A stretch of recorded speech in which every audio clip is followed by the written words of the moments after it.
자, 여심을 사로잡고 있는 의류 화장품 블링블링 수혜주. 제목은 이렇게 정해놓고 저희가 음악에 굉장히 좀 진지했는데, 자, 요즘에 화장품 기업들 그리고 의류 기업들 이런 기업들의 주가가 굉장히 가파르게 올라가고 있습니다.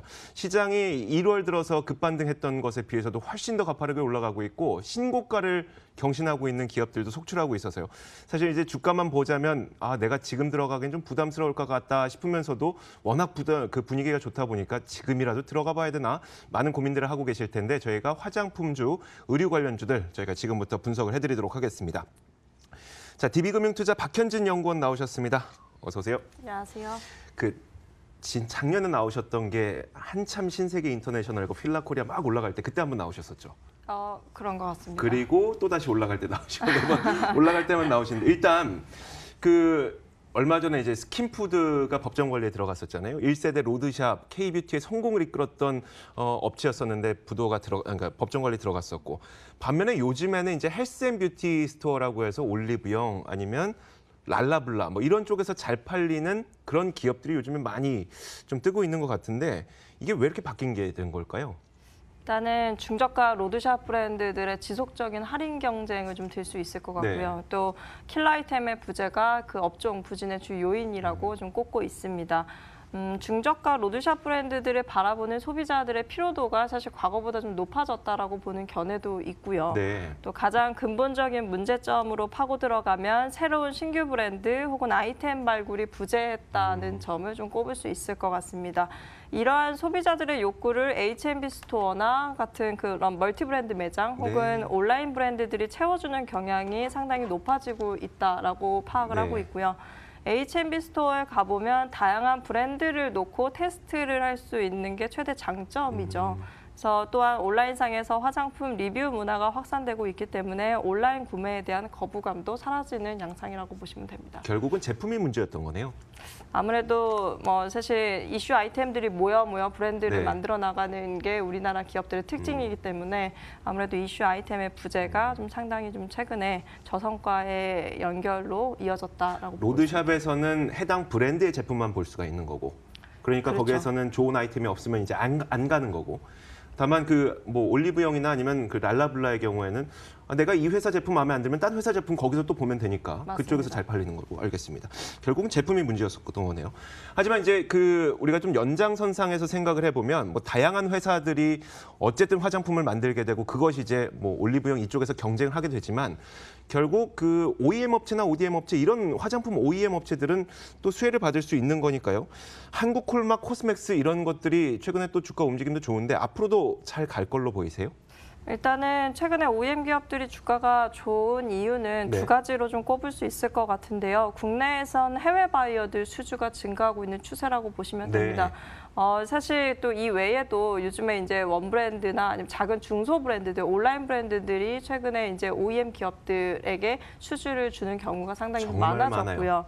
또 해외 시장에서는 이제 또 메이드 인 코리아 제품에 대한 프리미엄이 여전히 높다라고 생각이 드는데 올해도 그렇기 때문에 해외 법인 혹은 해외 바이어 위주의 매출 성장이 굉장히 강할 거다라고 기대를 하고 있는 거죠. 인블리 아시죠? 인블리. 네, 알고 있습니다. 거기도 화장품 OEM으로 만들어서 팔더라고요. 네. 제품도 좋고. 안타깝게도 상장사 중에서는 수혜주를 연결짓기가 좀 어렵고요. 중소 화장품 업체들도 OEM을 굉장히 많이 이용한다는 걸 좀 말씀드리고 싶었던 거고. 거의 그렇습니다. 그러니까요.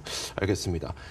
이제 화장품주를 근데 보다 보면은 항상 걱정되는 게 특히 상장사들은 제가 인블리야 중소 기업이니까 별로 우리 방송하고는 관련이 없다 치지만 상장사들 입장에서는 이제 과거에 중국의 따이공들이 엄청나게 사들여 가서 중국에서 매매를 하고 거기서 돈을 벌어왔던 게 큰 도움이었었잖아요. 근데 따이공 규제를 한다고 했음에도 불구하고 사실 주가가 굉장히 잘 올라가는 게 약간 왜 그런 것일까 궁금하긴 하거든요. 혹시 이에 대해서 어떻게 보고 계세요?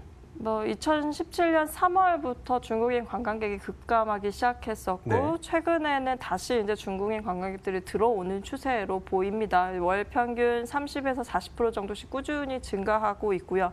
면세점을 비롯해 관광상권에 위치한 오프라인 매장 위주로 실적이 회복 중이라고 보시면 됩니다.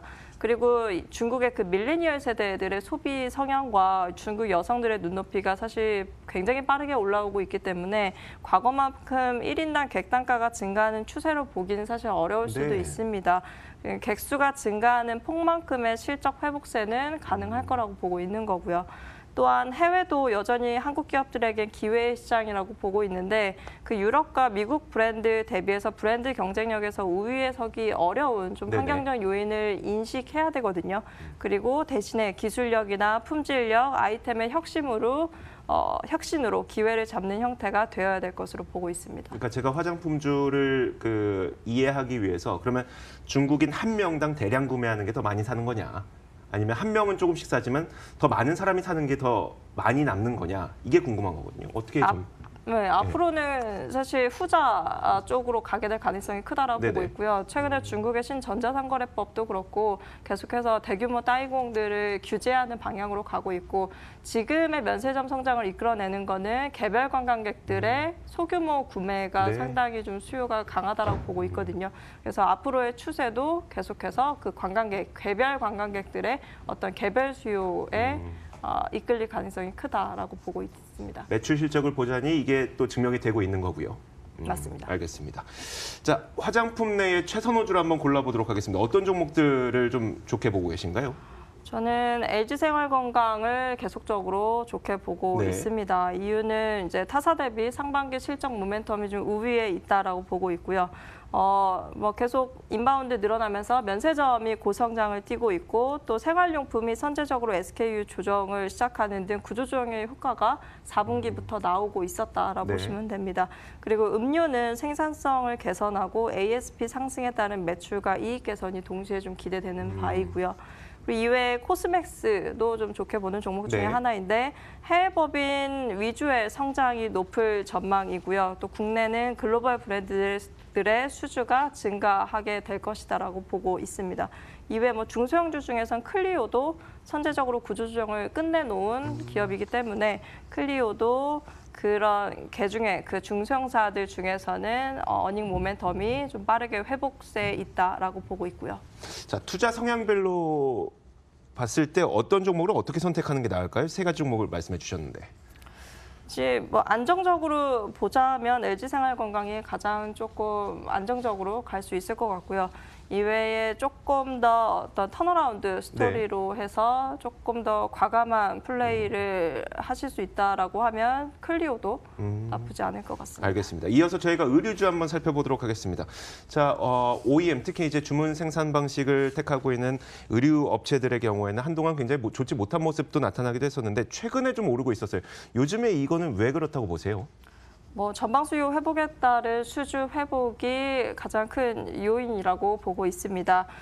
미국, 유럽 등 주요 OEM 바이어들이 실적이 개선되면서 자연스럽게 수주 증가로 이어지는 추세라고 보고 있고요. 네. 미국 의류 기업들의 재고 비율이 2016년 이후로 하향 추세에 있거든요. 결국 오더 증가 신호로 받아들일 수 있고요. 또 의류 소매 판매도 온라인 채널을 위주로 호조를 띠고 있다라고 보시면 됩니다. 그래서 당분간은 이러한 추세가 꺾이기보다는 유지될 가능성이 크다라고 보고 있고요. 요즘에 이런 의류 업체들은 밸류에이션이 비싼 편인가요? 싼 편인가요? 아무래도 사실 밸류에이션 적정하다라고 보는 밸류에이션 상단을 향해 계속 좀 주가는 올라오고 있는 추세이긴 네네. 하지만 컨센서스의 또 상향 추세도 상당히 가능성을 높게 보고 있기 때문에 비교적 밸류에이션이 절대적으로 비싸다라고 보고 있지는 않습니다. 알겠습니다. 자, 말씀하셨던 것처럼 그래도 약간은 부담스러운 그게 있어요. 만약에 밸류에이션이 좀 낮아지기 위해서는 매출과 이익이 늘어나야 되는데 그건 또 확인을 해봐야 되는 거니까요. 자, 그러면은 이제 그 가운데 어떤 그 기업을 우리가 골라보면 될까요? 의류업종 가운데. 의류 업종 내에서는 사실 내수 모멘텀이 사실 과거보다 이렇게 나쁘지는 않은 상태이기 네. 때문에 전체적으로 의류 브랜드사들 좀 좋게 보고 있는 편이고요. F&F 조금 관심 가져보시면 좋을 것 같은데요. MLB 디스커버리 그 기업이죠? 예, 맞습니다. MLB를 하고 있는데 중국에서도 MLB 판권을 가져오면서 아마 2분기부터는 중국 사업과 관련한 실적을 또 좀 확인을 해볼 수 있을 것 같습니다. 그래서 내수 시장에서의 밸류에이션의 한계를 넘어서는 해로 좀 볼 수 있어서 적정 밸류에이션 상단을 좀 레벨업 시킬 수 있는 좀 기회가 되지 않을까라고 보고 있고요. 또 뭐 휠라코리아도 네. 계속적으로 좋게 보고 있는 종목인데 국내, 미국, 해외 로열티 수익의 성장기에 있다라고 보고 있기 때문에 휠라 로고의 재평가 시기가 상반기까지는 적어도 지속될 거다라고 보고 있습니다. 그래서 FNF, 휠라코리아 이 2개 정도 가장 선호한다라고 보시면 될 것 자, 같습니다. 이렇게 자체 브랜드를 갖고 있는 의류 기업들이 작년 하반기에 좀 좋지 못했던 이유가 그게 있었어요. 물론 중국도 있었지만 겨울이 추울 것 같다고 해서 이제 패딩을 엄청나게 많이 만들어 놨었던 그런 경험이 있었는데 이게 잘 안 팔렸단 말이에요. 겨울이 별로 안 추워서. 이거는 지금 걱정 안 해도 될까요? 사실 뭐 아직까지는 IR 톤이 그렇게까지 가고 있지는 않지만 네네. 우려스러운 부분은 맞긴 합니다. 작년 4분기에 이제 롱패딩을 좀 예상보다 많이 못 판 게 네. 아마 올해 실적에 좀 영향을 줄 수 있을 거라는 우려는 충분히 할 수 있을 거라 보고 있고요. 보통 의류 기업들이 1분기에 이제 재고 관련된 충당금 손실을 인식하기 마련인데 네. 아마 패딩을 많이 만들어놨던 혹은 캐주얼 아웃도어 브랜드들은 올해 1분기가 이익단에서 네. 그 부분이 좀 충격으로 다가올 수도 있을 거다. 이 부분은 좀 염두하셔야 될 것 같고요. 그렇지만 그 나머지 분기에 좀 잘 팔릴 것 같으니까. 나머지 분기에 잘 팔리기보다는 기업들의 체력이 네네. 예전보다 많이 좋아졌고 비효율적인 부분들이 많이 없어졌고 그렇게 고정비 부담이 많이 낮춰졌기 때문에 과거만큼 2010년, 11년도에 안 좋았던 것처럼 다시 그 상황을 재현한다라고 보기엔 좀 어려운 거죠. 알겠습니다. 그렇게 이해를 해야 되겠네요. 알겠습니다. 자, 이렇게 저희가 화장품 업종, 의류 업종 짚어봤습니다. DB금융투자 박현진 연구원과 함께 이야기 나눠봤고요. 저희 탐나는 주식 2PM도 여기서 인사를 드리겠습니다. 저희는 내일 같은 시간에 찾아뵙겠습니다. 시청해주신 여러분 고맙습니다.